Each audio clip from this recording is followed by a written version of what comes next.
कांग्रेस के एक और दिग्गज नेता ने कांग्रेस का हाथ छोड़कर बीजेपी का दामन थाम लिया। बड़ी बात यह है कि जिस नेता ने इस बार कांग्रेस का साथ छोड़ा वो पार्टी के पूर्व अध्यक्ष राहुल गांधी के बेहद करीबियों में गिने जाते थे। पुराने दिग्गज नेता, पूर्व केंद्रीय मंत्री और यूपी कांग्रेस के बड़े ब्राह्मण चेहरा जितिन प्रसाद। इसके बाद एमपी की राजनीति में भी मच गई और संगठन को मजबूत करने पर चर्चा शुरू हो गई।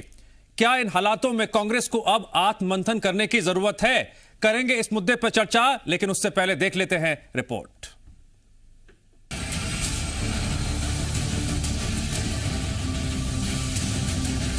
मध्य प्रदेश में सिंधिया की बगावत से एमपी में रातों रात भूचाल आ गया था। कमलनाथ ने लाख कोशिश की लेकिन सरकार बच न सकी थी। ज्योतिरादित्य सिंधिया राहुल के करीबी थे और अब राहुल के एक और करीबी नेता ने हाथ का साथ छोड़कर बीजेपी का दामन थाम लिया। कांग्रेस में जितिन का कद क्या था, ये किसी से छिपा नहीं है। वे केंद्र की मनमोहन सरकार में मंत्री रहे थे। हाल में पश्चिम बंगाल और अंडमान निकोबार के प्रभारी भी रहे। नतीजे जो रहे उससे परे उनके कद में कोई कमी नहीं आई थी। लेकिन अब जितिन ने कांग्रेस का हाथ छोड़कर बीजेपी का दामन थाम लिया। कमल तले बीजेपी के साथ जुड़ते ही जितिन प्रसाद ने कहा, देश में राष्ट्रीय दल सिर्फ बीजेपी है। ये मैंने पिछले कुछ वर्षों से 8-10 सालों से महसूस किया है कि अगर आज कोई इस देश में असली माने में कोई राजनीतिक दल है, जो संस्थागत इंस्टीट्यूशनल दल है, वो भारतीय जनता पार्टी। इसके बाद मध्य प्रदेश की राजनीति भी गर्मा गई। पूर्व मंत्री पीसी शर्मा ने जितिन प्रसाद को इशारों में पिटा हुआ मोहरा बताते हुए कहा, ऐसे लोगों के कांग्रेस छोड़कर जाने से कोई फर्क नहीं पड़ता।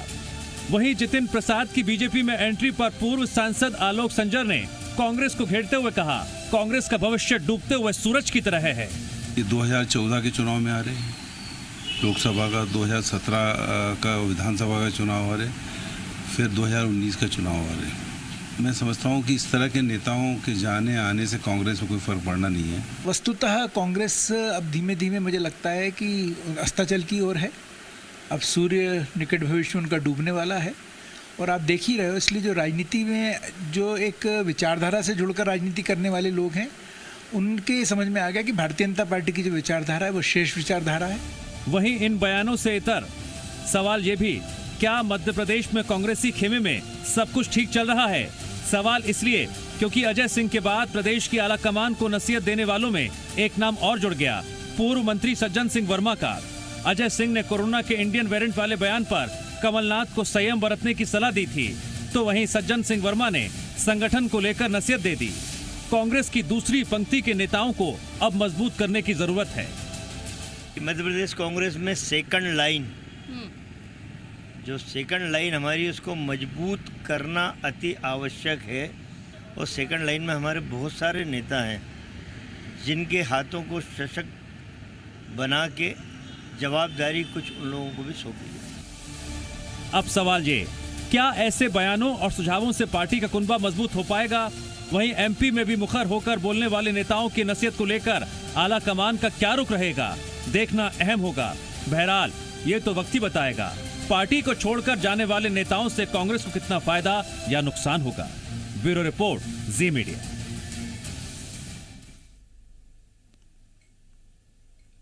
आपने रिपोर्ट देखी और अब समझ में आ गया होगा क्यों आप चर्चा करने जा रहे हैं आज कांग्रेस को क्या आत्ममंथन करने की जरूरत है। इस मुद्दे पर चर्चा करने के लिए हमारे साथ खास मेहमान जुड़ने जा रहे हैं आपकी आवाज में। आज हमारे साथ जुड़ रहे हैं कांग्रेस प्रवक्ता स्वदेश शर्मा जी और बीजेपी प्रवक्ता राजपाल सिसोदिया जी। आप दोनों मेहमानों का मैं बहुत बहुत स्वागत करता हूं और सबसे पहला सवाल स्वदेश शर्मा जी आपसे है। पहले अजय सिंह आपको नसीहत देते हैं, कमलनाथ को नसीहत देते हैं और उसके बाद सज्जन सिंह वर्मा ने भी नसीहत दी है। क्या वजह है कि आपकी पार्टी के अंदर इस तरह का माहौल सामने आ रहा है कि खुलेआम नसीहत दी जा रही है कि संगठन को मजबूत करना है, बदलाव करने की जरूरत है तो बदलाव कीजिए? क्या संदेश है इसके पीछे?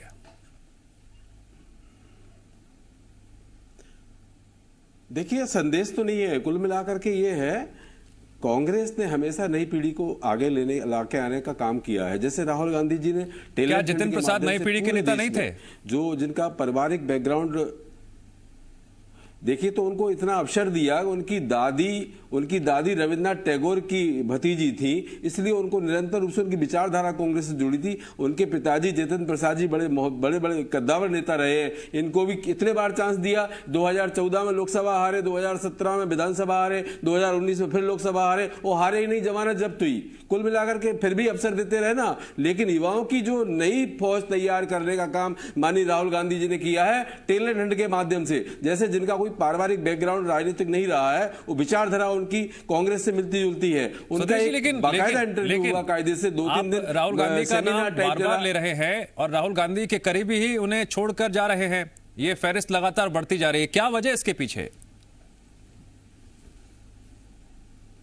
देखिए, ये कुल मिलाकर के पिटे हुए मोहरे, जैसे हमारे अभी माननीय पूर्व मंत्री पीसी शर्मा जी ने कहा है, पिटे हुए मोहरे हैं जिनकी 3-3 बार जमानत जब्त हो जाए, कोई आधार न बचे। समाजवादी पार्टी में जाने का प्रयास किया, उन्होंने भी उनको रिजेक्ट किया। उसके बाद भारतीय जनता पार्टी में पता नहीं कौन से कद्दावर नेताजी हो जाएंगे और उत्तर प्रदेश को जिता पाएंगे। अरे जो खुद व्यक्ति अपनी 3-3 बार जमानत जब्त करा ले, उससे क्या भारतीय जनता पार्टी को मिल जाएगा, ये तो आने वाला समय बताएगा। अभी माहौल बनाने की कोशिश की जा रही है। स्वदेश जी कह रहे हैं कि जिन पिटे हुए मोहरे हमारे पार्टी को छोड़कर जा रहे हैं, आपके पार्टी के साथ खड़े हो रहे हैं, उससे आपको क्या फायदा हो जाएगा?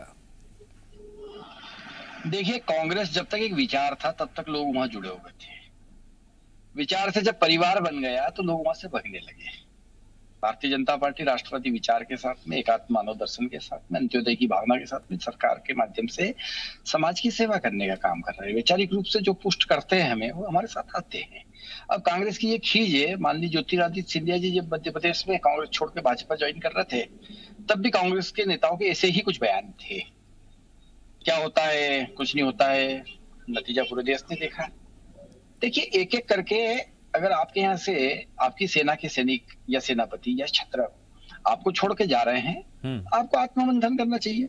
अब भारतीय जनता पार्टी तो देखिए एक विचार है, हम एक आइडियोलॉजी को लेकर काम कर रहे हैं और हमारी आइडियोलॉजी को, हमारे विचार को जो अंगीकार करेगा उसका स्वागत है।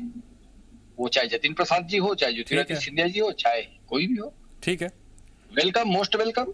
ठीक है स्वदेश जी, जब हमारे आइडियोलॉजी को यहाँ तो बीजेपी कह रही है मोस्ट वेलकम कह रही है, लेकिन मेरा सवाल पहले भी आपसे था और मैं फिर से कर रहा हूं, सवाल को दोहरा रहा हूं जिसका जवाब आपने नहीं दिया। सज्जन सिंह वर्मा जी ने जो कहा, क्या उसका मतलब यह है कि कांग्रेस की जो दूसरी पंक्ति के नेता हैं वो कमजोर हैं?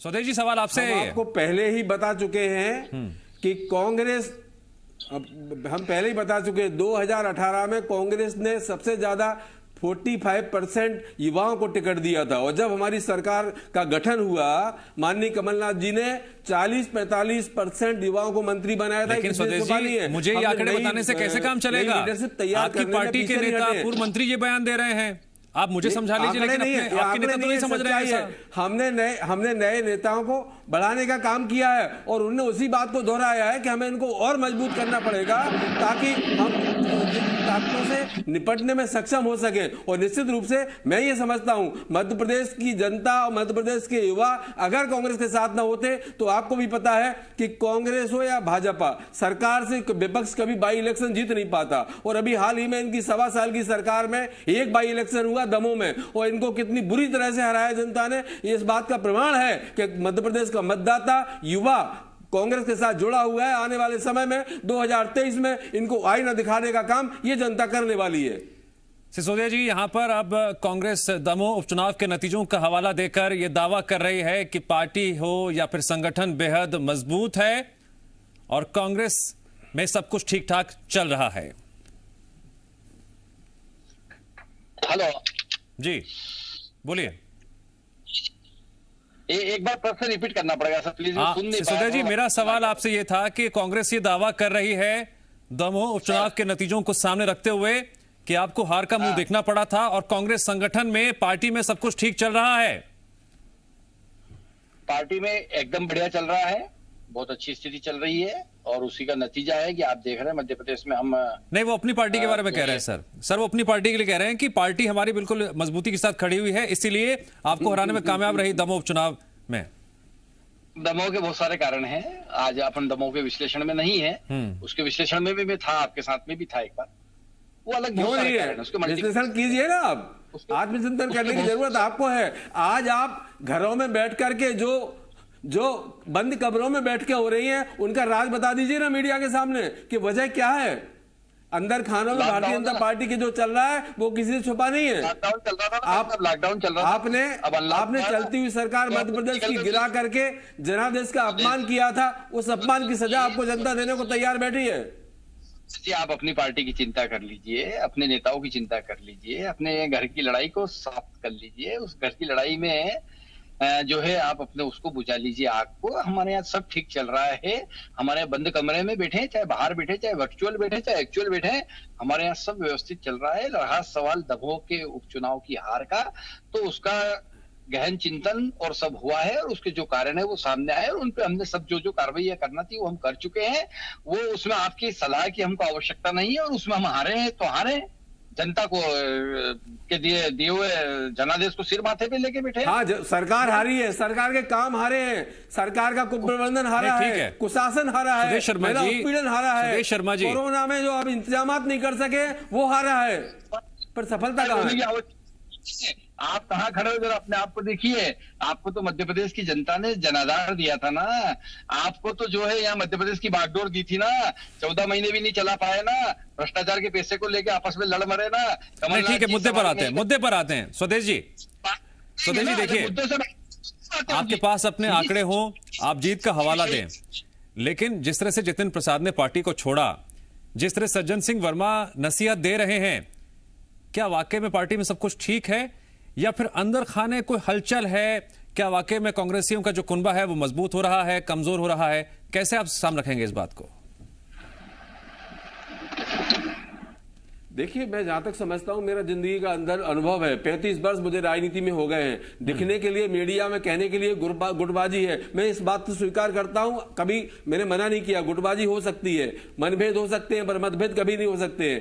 मनभेद होना और मतभेद होने में बड़ा अंतर है। और मैं समझता हूं जब जब चुनाव आए हमने एक झंडे के नीचे काम किया है। इसी की परिणति हुई कि 2018 में शिवराज सिंह का चेहरा जनता ने देखना नहीं चाहा और हमें जनादेश दिया, हमने सरकार बनाने का हमें अवसर मिला, हमने जनता के लिए काम नहीं किया। तो जो राहुल गांधी के करीबी नेता हैं वो पार्टी को छोड़कर क्यों जा रहे हैं? मनभेद की वजह से या मतभेद की वजह से? कुछ नहीं है इनके यहाँ तो सीधा जवाब दे रहे, आता हूं। वो तो पिटे हुए मोहरे थे, उनको तीन तीन बार ये बात गले से नहीं उतरती कि एक तरफ आप पिटे हुए मोहरा बता रहे हैं, पर जब आपकी पार्टी में थे तब वो पिटे हुए मोहरे नजर नहीं आ रहे थे, तब आप उन पर बार बार दाव लगा रहे थे। लेकिन हमने उनके पिताजी ने, उनकी दादी ने निरंतर कांग्रेस के साथ संपर्क में रही और कांग्रेस को मदद की और विचारधारा के साथ राजनीति की। हमने इसलिए उनको बराबर अवसर दिए। लेकिन आज उनकी विचारधारा श्रीमंत ज्योतिरादित्य सिंधिया जी की तरह पल भर में बदल गई तो उनसे कुछ होने वाला नहीं है। उन्होंने समाजवादी पार्टी में भी जाने का प्रयास किया था, वहां अखिलेश यादव ने उनको रिजेक्ट कर दिया कि ये पटे हुए मोहरे हैं। भारतीय जनता पार्टी को यह लग रहा है कि अब हम हार तो रहे हैं, अब ऐसे में हम कुछ माहौल बनाने का काम करें, कुछ नेताओं को कांग्रेस में शामिल करने की बात करें। ये जातिवाद की राजनीति भारतीय जनता पार्टी करती है। अभी ब्राह्मणों का बड़ा नेता कहा उनको, और ये आज इन्होंने अपनी कार्यकारिणी घोषित की कल मध्य प्रदेश में, तो हर पदाधिकारी के साथ इन्होंने जाति लिखी है, किसी ने छुपा नहीं है। और कभी किसी राजनीतिक दल ने आज तक इस तरह की कार्यकारिणी नहीं बनाई कि स्वदेश शर्मा उसके आगे ब्राह्मण लिख दिया हो या फलाने सिंह सिसोदिया उसके आगे ठाकुर लिख दिया हो, कभी ऐसा नहीं हुआ। लेकिन भारतीय जनता पार्टी जाति और धर्म की राजनीति करती है, ये बिल्कुल सिद्ध हो चुका है।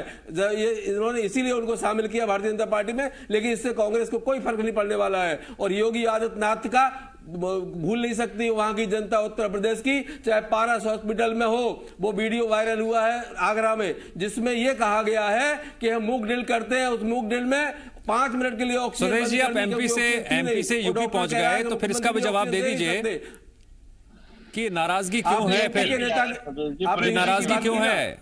क्या जो शिकायतें हैं पार्टी दिग्गज नेताओं की, उन शिकायतों को नजरअंदाज किया जा रहा है जिसकी वजह से दिग्गज नेता छोड़ रहे हैं आपकी पार्टी को? देखिए वो बिल्कुल छोड़ने वाली पकड़ने वाली बात ही नहीं है। जो व्यक्ति जाना होता है, जो गद्दार होता है, जिस पत्तल में खाता है उसमें छेद करता है, उसे कोई रोक नहीं सकता। कांग्रेस एक विचारधारा पर चलने वाली पार्टी है। हमने कभी नहीं कहा कि हम बिस्कोल वाली और बड़ी विश्व की सबसे बड़ी पार्टी है। ठीक है राजपाल, विचारधारा की पार्टी है। हम देश की आजादी से लेकर अब तक विचारधारा के साथ स्वदेश जी के मुताबिक, हम कुर्सी के लिए काम नहीं करते। स्वदेश जी के मुताबिक बीजेपी को गद्दार बहुत त्रास आ रहे हैं, जिन्हें स्वदेश जी गद्दार बता रहे हैं, आप उनका स्वागत करते हैं। निश्चित तौर पर कांग्रेस एक विचार को लेकर आजादी के पहले एओ ह्यूम जो एक अंग्रेज थे, उनके द्वारा किस प्रकार से आजादी के आंदोलन को दबाया जाए उसकी रणनीति बनाने के लिए कांग्रेस का जन्म हुआ था। उसी कांग्रेस को बाद में जब महात्मा गांधी ने कहा कि अब आवश्यकता नहीं है देश, अरे आजादी की बात पर आ जाओगे सिसोदिया साहब, बोलने के लिए कुछ बचेगा नहीं आपके पास। अगर हिंदू मुस्लिम कहना छोड़ दो तो आपके पास बोलने के लिए कुछ बचेगा नहीं। कहाँ पहुंच गए आप लोग, कहाँ पहुंच गए? सावरकर जिन्हें आप वीर कहते हैं, वो 6 बार गलती माफीनामा देते हैं, आप उनको आदर्श मानते हैं। नाथूराम गोडसे की हत्यारे को आप नहीं। स्वदेश जी मुद्दे पे रहेंगे। देखिए यहाँ पर लड़ाई बीजेपी कांग्रेस की नहीं हो रही है फिलहाल, बोलने के लिए शब्द नहीं बचेंगे आपके पास। ठीक है राजपाल जी को बोलने दीजिए पहले। बिना कैप्टन का जहाज है कांग्रेस। आज इस जहाज का कोई देश की आजादी की बात कही ना, इसलिए इसे छोड़ के इसके छत्रप जा रहे हैं। और जो भारतीय जनता पार्टी के विचार से प्रभावित है, विचार को मानते हैं, वो भारतीय जनता पार्टी में आ रहे हैं। निश्चित तौर पर यह पार्टी दादा पोते पड़पोते बेटे बहू। ठीक है स्वदेश शर्मा जी, आपने कमरों वाली बैठकों की बात कही थी, अंदर खाने की बात कही थी, उसी से जुड़ा मेरा अगला सवाल आपसे है। राजपाल जी 1 मिनट। सज्जन सिंह वर्मा ने यह भी कहा कि कमलनाथ एक पद छोड़ सकते हैं। अब ये अंदर की बात है या फिर आधिकारिक बात है?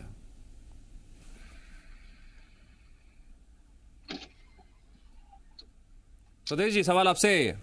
देखिए गद्दार की बात नहीं है। नहीं गद्दार की बात नहीं, मैं तो कुछ और पूछ रहा था आपसे की सरकार बनाने में मध्य प्रदेश। शायद आपने मेरा सवाल सुना नहीं, मैं दोबारा रिपीट कर देता हूं। सॉरी सुन नहीं पाया। ओके कोई बात करेंगे।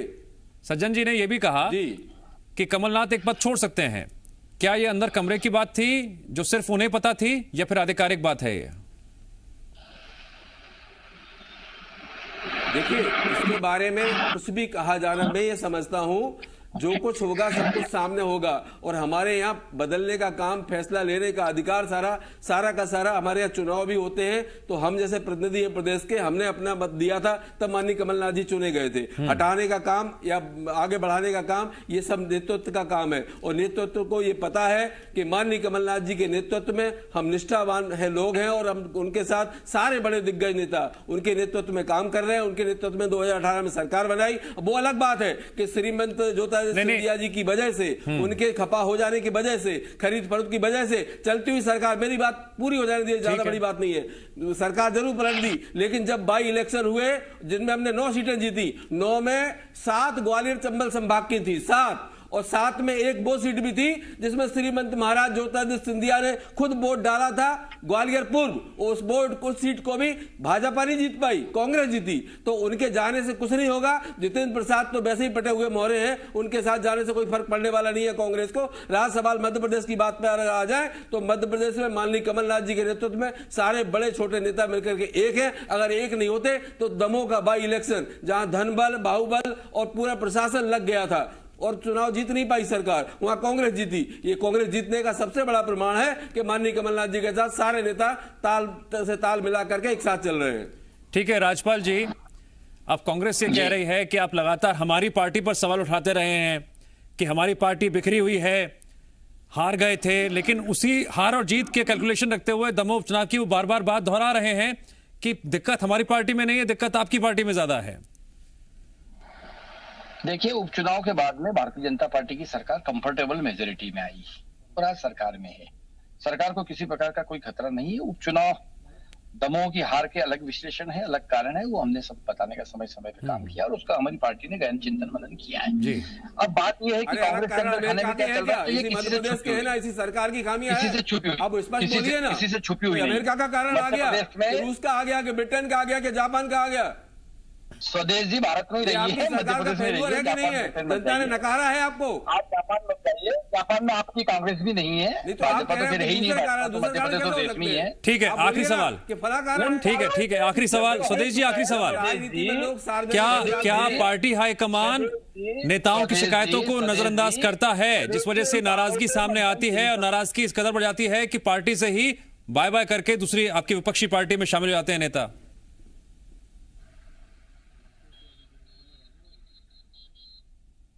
देखिए, जितेंद्र प्रसाद जैसे लोग, जब कितने बार बोल चुका हूं आपसे, पुनः रिपीट करता हूं कि उनका वजूद खत्म हो चुका था। उनकी भाभी पंचायत का, ग्राम पंचायत का चुनाव नहीं जीत सकी।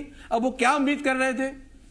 उनकी तो मजबूरी थी कांग्रेस को छोड़ना, और उनके छोड़े जाने से कांग्रेस की सेहत पर कोई फर्क नहीं पड़ने वाला। कांग्रेस मध्य प्रदेश में तो सुदेश जी, मतलब ये कह रहे हैं जो पिटे हुए मोहरे हैं उन्हें कांग्रेस छोड़ देनी चाहिए, फिर तो परचम लहराने का काम करेगी। ये उससे आपका नुकसान होगा। उनको, भारतीय जनता पार्टी को हमने कहा ना कि ये जातिवाद की राजनीति करती है। ठीक है, सुदेश शर्मा जी और राजपाल सुदेश जी, आज इस चर्चा पर यही विराम लगाते हैं। क्या कांग्रेस को आत्ममंथन करने की जरूरत है या खुद कांग्रेस को सोचना है?